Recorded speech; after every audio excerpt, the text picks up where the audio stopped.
One, from the time she was very young, her family realized there was something wrong with her, perhaps dangerous and scary. So they decided as a family the best thing to do about it was to hide it, not let anybody know. Because if she didn't hide it, people could get hurt. So her parents tried to help her, but they died when she was young. Her sister tried to help her, but she got hurt. So the other sister lived alone, locked away. Until one day, she couldn't stay hidden forever. Circumstances forced her out into the world, and suddenly, her deep, dark secret came out. It came out. So she ran away from home, but something strange happened as she ran away. She wasn't afraid to hide that deep, dark thing about her anymore because it was out in the open. Now that it was out in the open, why should she hide it? Why not let it go? You might even say that she couldn't hold it back anymore. But she reveled in her newfound freedom. I mean, sure, it came with some chilling side effects. But, sing it with me, the storm never bothered me. So, who am I talking about? Who are we talking about? Right, let's not. So, listen, I am not afraid to admit that I like that movie. Especially Anna. Right, Anna was so sweet to her sister, so loving, so kind, and I was like listening to her knock on that door being like, do you want to build a snowman? And I was like, somebody build a snowman with that adorable child! I will build a snowman with you, Anna. Any other Anna fans out there? Any other Anna fans? Just a few? A handful. So, listen, I'm an Anna fan, but I think that as much as many of us are on Team Anna, we're actually a whole lot more like Elsa. Wait, Cameron, are you saying I'm the moody ice queen with snow white hair and the voice of an angel? No. What I mean is that each of us from the time we're very young also realize that there's something wrong with us. And just like Elsa, we've tried to deal with it in different ways. Some of us have tried very hard to hide it. So we follow the rules, and if you were to look at us, you would think, man, they've got their life together. But it's not true. You're like my parents' next door neighbor, Ryan. One day when we were getting ready to leave my parents' house, my wife and I, we noticed that Ryan had a bunch of stuff piled up in his yard. And we thought, that's a strange place for a kitchen table. So we walked over to investigate, and we saw him coming out the door carrying a box. And we were like, Ryan, what's wrong? He was like, go in and see for yourself. And we opened the door. As soon as we opened the door, we stepped into 3 inches of water. So Ryan and his family were on vacation for a week. And the ironic thing is that people drove by that house day after day after day, not noticing that anything was wrong. But inside, a flood was destroying it from the inside out. Sure, like Home Alone. Some of us are like that flooded house. From a distance, we look like we have it all together, but inside we're a mess. But on the other hand, some of us don't hide our mess. We flaunt it, right? I mean, why go to all the effort of hiding it? So, we build a a castle of ice with frozen fractals all around. And it doesn't matter who we hurt along the way. But here's the problem. Neither of those responses actually deal with the problem. Whether you choose to hide your mess or you wear it like a badge on your chest, we're still a mess. And here's the thing. We really don't want to be a mess.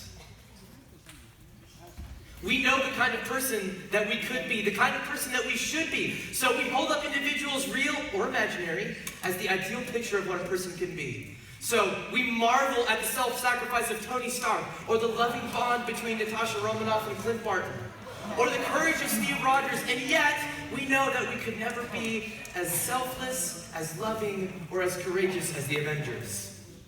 There is an impossible gap between who we are and who we wish to be. And this tension, it's causing us to break. Your generation, you, are one of the most anxious in recorded history. According to the CDC, 1 in 5 American children ages 3 to 17 have a diagnosable mental, emotional, or behavioral disorder. Recent research also shows that the rate of depressions in teens, especially girls, is increasing. And in 2015, the suicide rate for girls hit an all-time high. 40 years. Something is really wrong here, and the question everybody is asking is why? And look, I don't think that there's necessarily a simple answer to this question. But I wonder if in part we're so anxious because we're being lied to and we know it. Everything from our friends at school to the shows on TV to our social media streams is screaming at us, you're perfect just the way you are. Just learn to love yourself and you'll be okay. But they're wrong and we know it. I think that one of the reasons we see rising anxiety in this generation is because more than any other group of people to exist on the planet, you and I and everybody in the West have more access to more pleasure, more experiences, more ways of expressing ourselves than anybody on the planet ever before. We have tasted everything good the world has to offer, but we're still empty and broken. We are overwhelmed by fear and anxiety because deep down we know there's something wrong with us and nothing on the planet can fix it. Each and every one of us has a voice screaming at us, you are not okay. And it comes from deep inside. And nothing in the world can silence it. Why? Because the voice is right. So you say, gee, thanks, Cameron. What an encouraging talk. Welcome to Saturday night at Echo Weekend.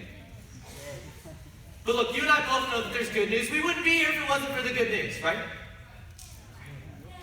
But what we need is not a more positive outlook. It's not self-love or self-care. What we need is forgiveness. Forgiveness is the answer to our brokenness. Forgiveness is how God intends to change us and the world through us. So what I want to do tonight is to show you 3 things about forgiveness from our passage. Number 1, the prerogative of forgiveness. Number 2, the power of forgiveness. And 3, the plea of forgiveness. So look, we need forgiveness, but we don't like forgiveness. When it comes to offering forgiveness to somebody who has wronged us, we're like, no. Forgive them? No. We live in a cancel culture. If you wrong me, I cancel you. Not only do I want you to pay for what you've done to me, but I want you to go away forever. It feels good to be angry, right? There's something about holding on to bitterness that's empowering. It gives you strength. Remember what the Emperor told Luke in Return of the Jedi? Your hatred has made you strong. That was pretty bad. I'm better at it. But listen, some of you, your entire identity comes from anger fueled by unforgiveness. Some of you have been holding on to hatred against a friend, a family member, or a parent for years. Why? Because we love revenge. Of the top 8 most successful movies this year, half of them have vengeance as their theme. Captain Marvel, John Wick 3, The Joker, Avengers Endgame, it's in the name. Avengers, vengeance, right? But why? Why do we get so fired up when we see Tony Stark snap Thanos into oblivion? Because we want... the statute of limitations of spoilers is over. I'm sorry. If you haven't seen the movie, the Avengers win. So why? Why does that fire us up so much? Because we want justice. Because deep down we know that evil shouldn't win. And here's the thing. If God were to judge us, and we got what we deserved, we'd be toast. You know the scriptures, Romans 3:23 says, for all have sinned and fall short of the glory of God. Look, now usually, when people like me come to talk to you about sin, we feel some burden to prove it to you, right? To prove that we're all sinners. So we say something like, how many of you have ever told a lie?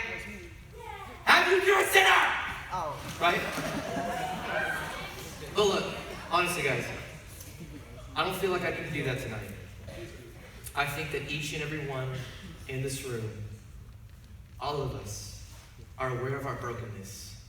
Our problem is not that we have a character flaw that can be overcome by willpower. No, we have cut ourselves off from the author of life, and therefore we get death. Romans 3:23 says the wages of sin is finishing. So on the one hand, yes, we want justice. But we know that were God to judge sin, his wrath would consume us too. So question, who has the authority to forgive sins? Who has the prerogative to offer forgiveness? Do you know what a prerogative is? Okay, so I have a confession to make. I'm the spender in my family. I like to spend money. My wife is more conservative when it comes to spending money. And yet, her love language is gifts. So, yeah. So listen, if I buy her a gift, especially an expensive one, I can always tell she really appreciates it. But I can also see that she's anxious about the cost. And so usually she'll say something really sweet to me like, you didn't have to spend all that money on me. It's a trap. And whenever she says that, I respond by saying, it is my prerogative to buy you gifts and make you feel special for the rest of our lives. Okay, so a prerogative is a right. It's a privilege. So who has the prerogative to forgive sins? Right, of course. Good job, guys. Only God. God is the one who created this place. All of this belongs to him, and he is the only one who can offer forgiveness for the horrible things that we've done to each other and to his good world. But how? You can't simply excuse sin. How then can you offer forgiveness? Because of what we see right here in this passage. By sending Jesus into the world. When Jesus arrived on the scene, he started forgiving sins left and right. And because of that, the religious leaders rebuked him, saying, who has the authority to forgive sins? What gives you the right? What gives him the right is the fact that he is the God we've sinned against. And by his grace, he looked at us and said, I will take the wages for their sin myself. To say your sins are forgiven is my prerogative because I am God. Look back at verse 35. And the people stood by looking on. And even the rulers were sneering at him, saying, he saved others, let him save himself. If this is the Christ of God, his chosen one. How ironic these words. Jesus saved others precisely by refusing to save himself, by giving up his life for ours.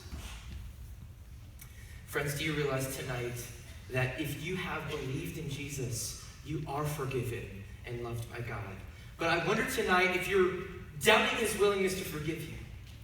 I wonder tonight if you're carrying shame for things that you've done. And if that's you, if you're struggling to believe that God's loved you, that he's forgiven you, can I share something with you? I believe that some of you are struggling tonight because you haven't experienced God's forgiveness. Let me be clear, if you're a believer in Jesus, if you have trusted in him for your salvation, you are forgiven by God. But God calls us to confess our sins to him, yes, but also to each other.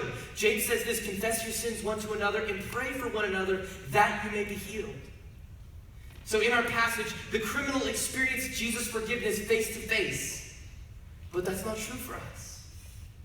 That's why he's given us each other. So that we can remind each other of God's love and his grace and his forgiveness. Some of you are full of doubt and shame and anxiety because things that you have done that you haven't told a soul. And it's stealing your life. Remember when David sinned with Bathsheba? He wrote this in Psalm 32. When I kept silent about my sin, my body wasted away through my groaning all day long. So I don't have many enemies in this world. Not come to think of it. But in case you've ever wondered, gosh, I wonder how I could get Cameron to hate me. Let me tell you how. Find my son Noah. Won't be hard, he's here. Hi, buddy. Find my son Noah and whisper in his ear, your daddy doesn't love you. You'd better hope you don't do anything wrong, because if you do, he won't forgive you. If you want to incur my wrath, convince my son that I don't love him, that I won't forgive him. Just ask any parent in this room. Nothing will make you an enemy faster than that. Why? Because nothing could be further from the truth. I want my son Noah to know beyond a shadow of a doubt that I will never leave him. I will never forsake him. He's my son. I love him. And that will never, ever, ever change. Boys and girls, the same, and leaders too, the same is true of you. God will never leave you or forsake you. But listen, the evil one's going to do everything that he can to get you to doubt that. He will whisper in your ear those words, your Father doesn't love you. He won't forgive you. He hates God. And he hates you because you're loved by God. But by refusing to confess your sin, it's like handing him a sword and asking him to stab you in the chest. So let me be vulnerable with you. I have people in my life that I confess my sins to. Men that love me, but that are not impressed with me. Men like Jason Utmore, who's also here tonight. I don't know who's going to be here. Yes, it is terrifying for me to look him in the eye and say, I'm a mess. But when he looks back at me and says, Cameron, in Jesus' name, you're forgiven. There's nothing more powerful. There's nothing more freeing. Don't let unconfessed sin steal your joy. Confess it to a brother or sister and let them offer to you God's forgiveness. Let them remind you of his grace. The forgiveness of God is powerful. It has the power to overcome shame. It has the power to change us. And it also has the power to change the world. You know, it's interesting. None of the Gospels actually say much about the crucifixion itself. This is probably for two reasons. Firstly, the original readers of the Gospels were well aware of how crucifixion works. Many had seen one in person, perhaps. The second reason is because it is totally unacceptable to mention crucifixion in conversation. Why? Because it's horrible. Worse than you can possibly imagine. You'd be stripped naked, nailed to a piece of wood, left there to bleed and scream until you died over a period of hours or days. Often, people would be crucified in public places where people could pass by and mock them. So those who were being crucified would hurl insults back, but after a while, you can't even speak because you're dying of asphyxiation. And so you just try to urinate on people to get them to go away. That was a normal crucifixion. But look at Jesus.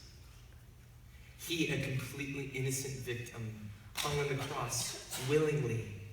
He used his precious breath not to fight back, but to forgive.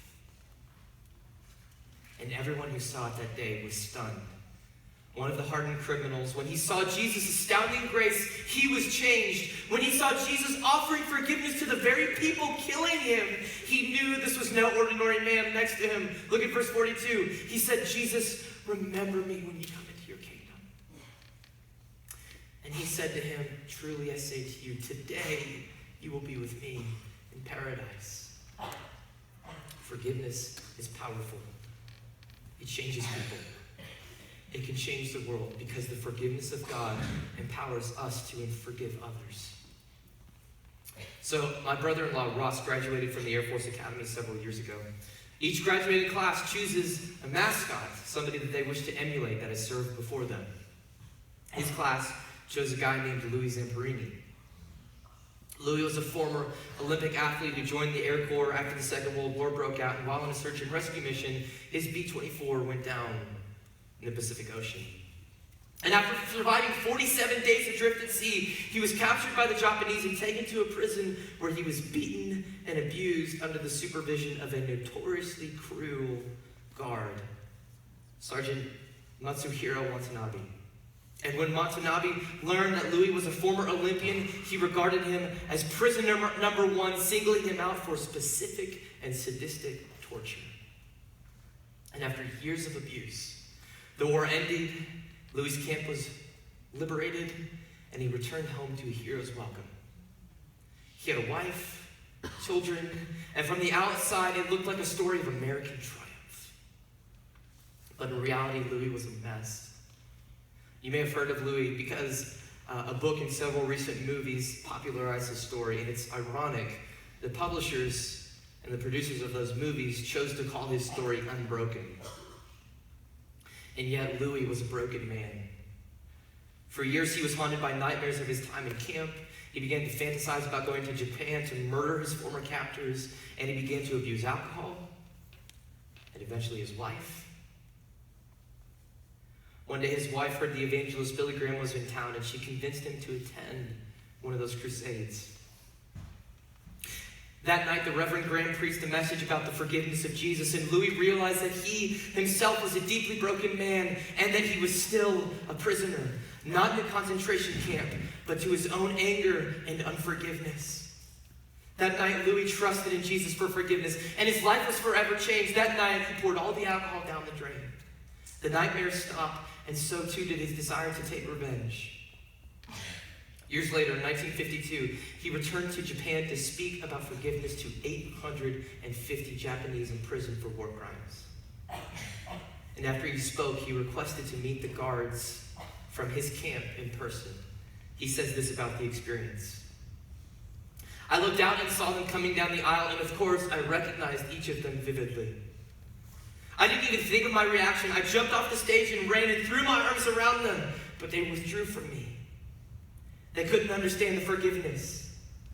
So we went from room to room there, of course, and I continued to press the issue of Christianity, you see.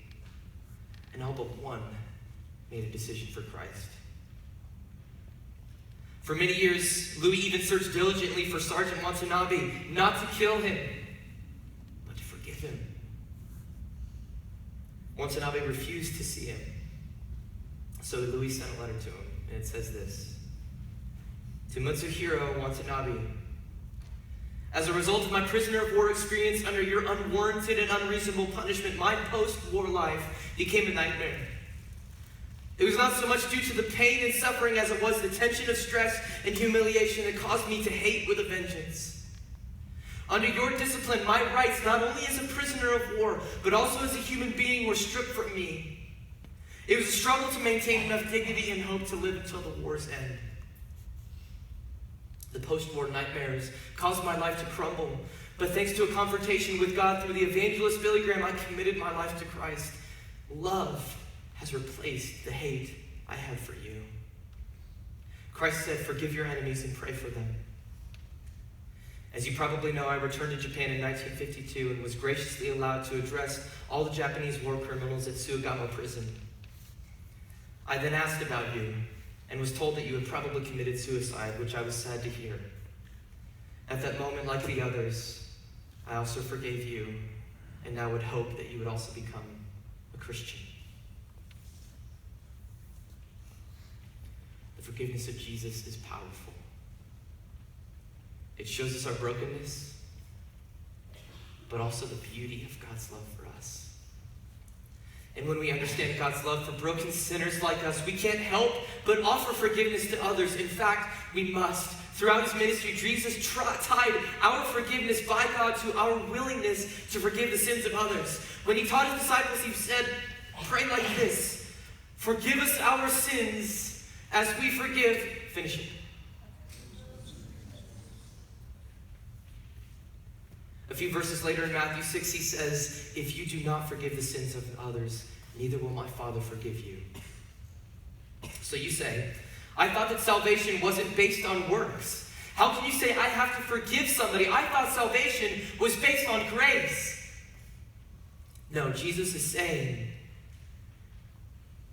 you don't have to work for your salvation. The forgiveness of God goes first, and it's granted without works. But the willingness to forgive others is evidence that we ourselves have experienced God's forgiveness. Those who know the forgiveness of Christ show the forgiveness of Christ. As you begin to grasp the forgiveness of Christ, you must also grow in the forgiveness of Christ. So does that mean we minimize the sins of others? Does that mean when somebody hurts us, we say, no big deal? No. In fact, the cross shows us how serious sin is. Sin ought to grieve us all the more because of how it hurts people, and it ought to grieve us because of what it cost God. Jesus bled and died to forgive us. But those of us who have been forgiven much, we must also forgive others. That's how grace works. It changes us, and through us, God changes the world. Finally, the forgiveness of Christ comes with a plea. It says, come to me, believe in me, and receive forgiveness.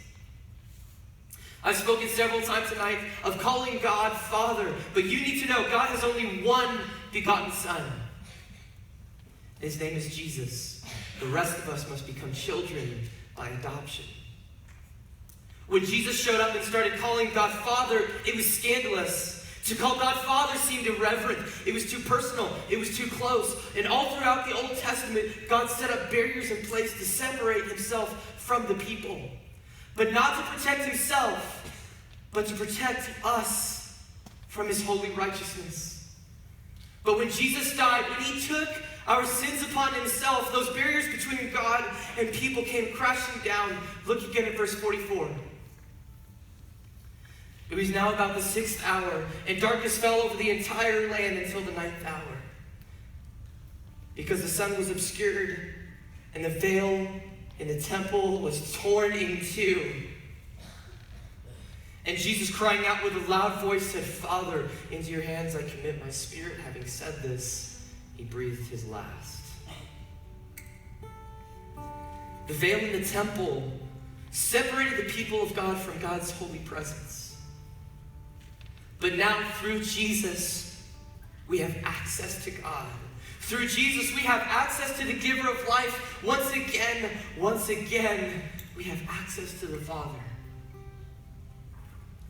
But only through Jesus. If you want to become a child of the Father tonight, you can. If your eyes have been opened to your need for him and you want to receive forgiveness tonight, you can.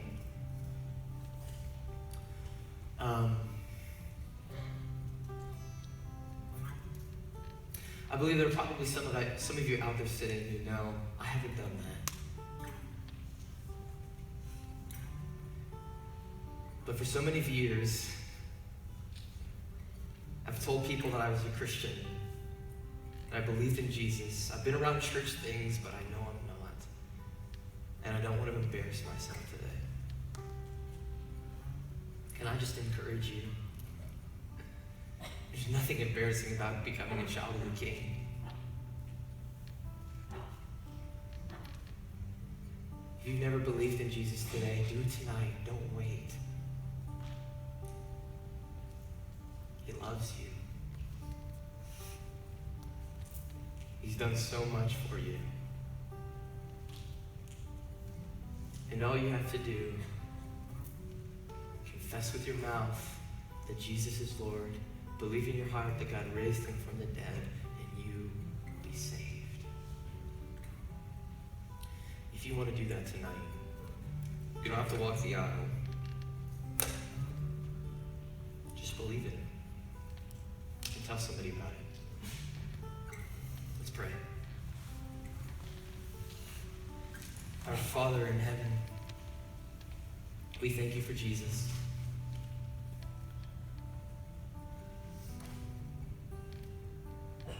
God, we thank you that he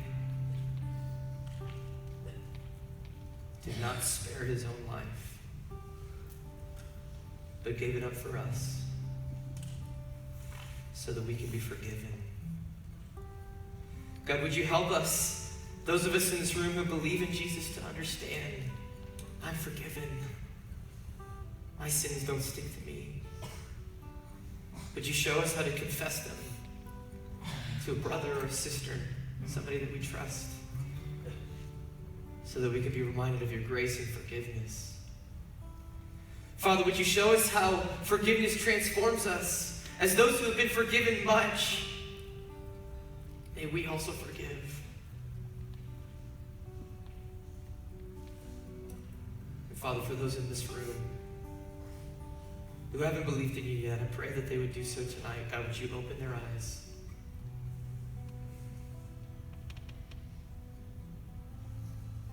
Father, thank you for this weekend. It's about you.